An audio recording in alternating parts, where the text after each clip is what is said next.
মা অসুস্থ, ছেলে তখন দোকানে ঠান্ডা খাচ্ছে। পরের দিন সব স্বার্থপর মানুষ মুখ ফিরিয়ে নিল।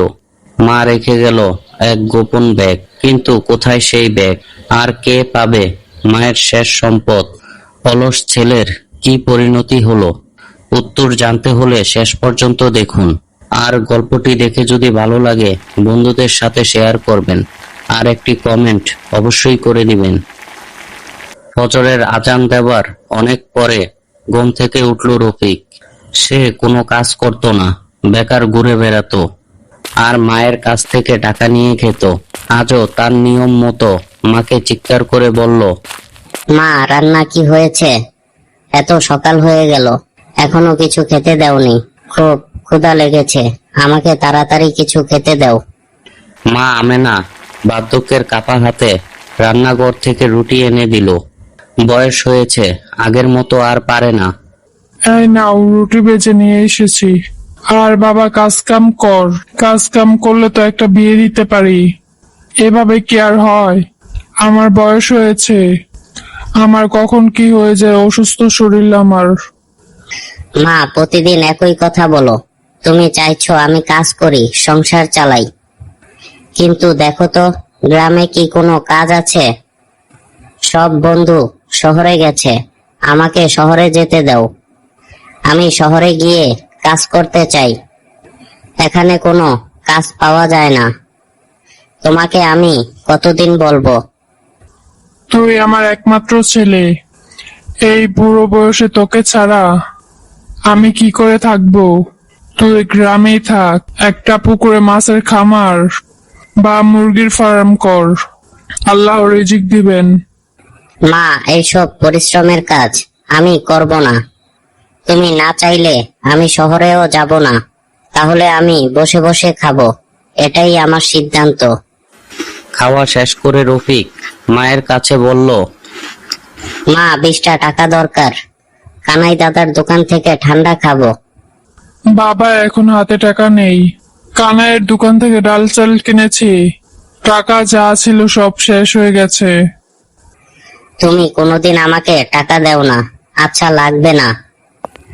রাকিব এই বলে বেরিয়ে গেল পাশের বাড়ির কমলা বৌদির কাছে। দরজায় গিয়ে বলল, বৌদি, 20টা টাকা ধার দিতে পারবে? খুব দরকার, আমার খুব ঠান্ডা খেতে মন চাচ্ছে। রাকিব ভাই, কেন দেব না? তুমি দাঁড়াও। টাকা দিয়ে বললেন, হ্যাঁ রাকিব ভাই, আমাদের নারকেল ও সুপারি পেরে দিবে কাল। গাছে অনেক সুপারি ও নারকেল হয়েছে।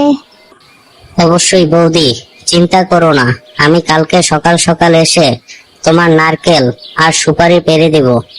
রফিক চলে যাওয়ার পর কমলা বৌদির স্বামী হাসান বললেন, তুমি রফিককে টাকা ধার দাও কেন? ও তো কোনো কাজ করে না, সে কি টাকা ফেরত দিতে পারবে? আমি জানি ও টাকা ফেরত দেবে না, কিন্তু আমি ওর মার কাছে টাকা নিয়ে নিব। আর নারকেল সুপারি পাড়াটা আমার লাভ। একজনকে দিয়ে যদি নারকেল আর সুপারি পাড়াতে চাই, তাহলে তাকে কম করেও 200 টাকা দিতে হবে। এখানে 20 টাকা দিয়ে কাজটা সেরে ফেললাম। কোনটা ভালো হলো বলো?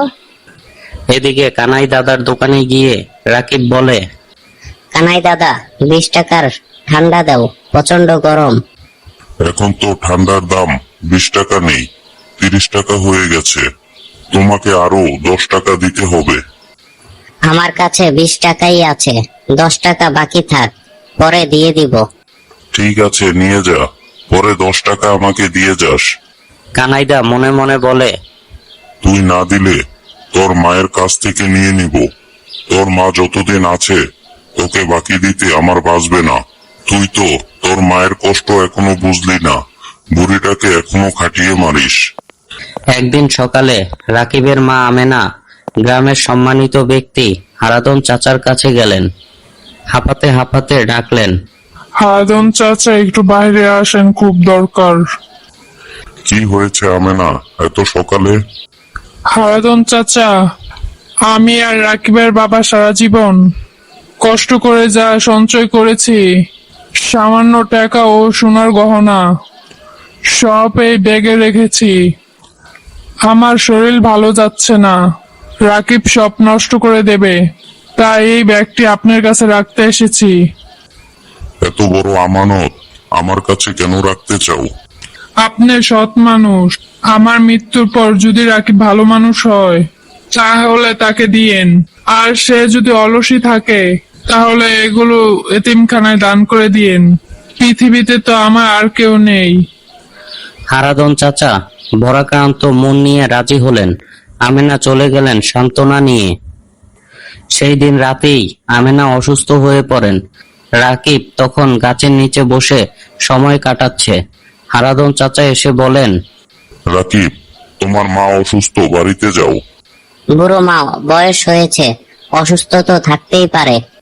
পরদিন সকালে রাকিব মাকে ডাকতে গেল। মা সাড়া দিচ্ছে না। কাছে গিয়ে দেখে আমেনা চিরনিদ্রায় শায়িত। রাকিব চিৎকার করে কাঁদতে লাগলো। মা মা তুমি আমাকে ছেড়ে চলে গেলে, ফিরে এসো মা, আমাকে একা ফেলে চলে যেও না, আমার কথা শোনো, উঠে যাও মা। কিন্তু তখন অনেক দেরি হয়ে গেছে। বুড়িমা না ফেরার দেশে চলে গেছেন। সেখানে একবার যে যায় সেখান থেকে আর কেউ ফিরে আসে না। মৃত্যুর কয়েকদিন পর রাকিব ঘরের কোনা কোনা খুঁজলো। মায়ের রেখে যাওয়া কোনো টাকা পয়সা কিছুই পেল না। হতাশ হয়ে কমলা বৌদির বাড়ি গিয়ে টাকা চাইলো। বৌদি, আমাকে 100 টাকা ধার দাও, আমি তোমাকে পরের দিন দিয়ে দিচ্ছি। আমার ঘরে চাল ডাল কিছুই নেই, আমার তো খেয়ে বাঁচতে হবে। এখন আমি তোমাকে কিভাবে টাকা দিব? আমি তোমাকে টাকা দিতাম তোমার মার কাছ থেকে পেয়ে যেতাম। এখন তোমার মা নেই, তুমিও তো কোনো কাজ করো না, তুমি কিভাবে আমার টাকা ফিরিয়ে দেবে? আমি তোমাকে টাকা দিতে পারবো না, তুমি চলে যাও। কানাই দাদা, আমাকে চাল ডাল বাকি দাও, পরে আমি তোমাকে টাকা দিয়ে দিব। আমার ঘরে কোনো খাবার নেই। তোমার আগের 10 টাকা বাকি আছে, নতুন বাকি দেব না। তুমি আগে 10 টাকা দাও, তারপর দেখবো বাকি দেওয়া যায় কিনা। রাকিব বুঝতে পারলো পৃথিবী তাকে একা করে দিয়েছে। এখন তার মায়ের কথা মনে পড়লো, কেন তার মা কাজ করতে বলেছিল। একদিন রাকিব গাছের নিচে বসেছিল। হারাধন চাচা তাকে গিয়ে বলল, হ্যাঁ রাকিব, জানি তুমি এখন অনেক কষ্টে আছো, কিন্তু তুমি নিজেকে পরিবর্তন করার চেষ্টা করছো। তোমার মা আমাকে একটি ব্যাগ দিয়ে গেছে, কিন্তু শর্ত ছিল, তুমি যদি সৎ পথে না আসো তাহলে এতিমখানায় দান করে দিব। হারাধন চাচা, আমি বদলে যেতে চাই, আমাকে আরেকটা সুযোগ দিন। আমি কাজ করব, মায়ের স্বপ্ন পূরণ করব। দেখি তুমি সত্যি বদলাও কিনা। আপাতত ব্যাগ আমার কাছেই থাকবে। 1 বছরের মধ্যে তুমি কোনো কাজ করো, তারপর সিদ্ধান্ত নিব তোমাকে তোমার মায়ের সম্পদ দেওয়া যাবে কিনা, নাকি এতিমখানায় দিয়ে দিব। সেই থেকে রাকিব তার বাড়ির সামনে মুরগির খামার শুরু করলো। সে কষ্ট করলো, দিনরাত পরিশ্রম করলো। 1 বছর পর হারাধন চাচা তাকে ডেকে ব্যাগটি ফিরিয়ে দিলেন। রাকিব নতুন করে ঘর গড়লো, এতিমদের সাহায্য করলো। এখন সে সমাজের মধ্যে সুপ্রতিষ্ঠিত। মা তুমি আজ নেই, মা আজ আমি বুঝতে পেরেছি তুমি কত সঠিক ছিলে। সবাই তখন আমার পাশে ছিল যখন তুমি ছিলে, তুমি চলে যাওয়ার পর সবাই স্বার্থপর হয়ে গেল। আমি এখন আমার পরিশ্রম দিয়ে প্রতিষ্ঠিত হলাম, কিন্তু আমার কষ্ট মা তুমি নেই দেখার জন্য। তুমি আমাকে ক্ষমা করে দিও মা। ইসলামে পিতামাতার অবাধ্যতা কবিরা গুনাহ। মায়ের সেবা ও আনুগত্য করা প্রতিটা সন্তানের কর্তব্য। অর্থ সম্পদের চেয়েও মা বাবার দোয়া সবচেয়ে বেশি মূল্যবান। দুনিয়ার সব স্বার্থপর সম্পর্ক ত্যাগ করে শুধু মা বাবাই সন্তানের প্রকৃত বন্ধু। বন্ধুরা, আজকের গল্পটি কেমন লাগলো আমাকে কমেন্ট করে জানাবেন। আপনাদের মতামত আমার কাছে খুবই মূল্যবান। গল্পটি ভালো লাগলে একটি লাইক করে দিবেন, আর নতুন নতুন গল্প পেতে চ্যানেলটি সাবস্ক্রাইব করে পাশে থাকবেন। আপনাদের ভালোবাসাই আমাকে আরো ভালো কিছু করতে অনুপ্রেরণা দেয়। সবাই ভালো থাকবেন, ধন্যবাদ।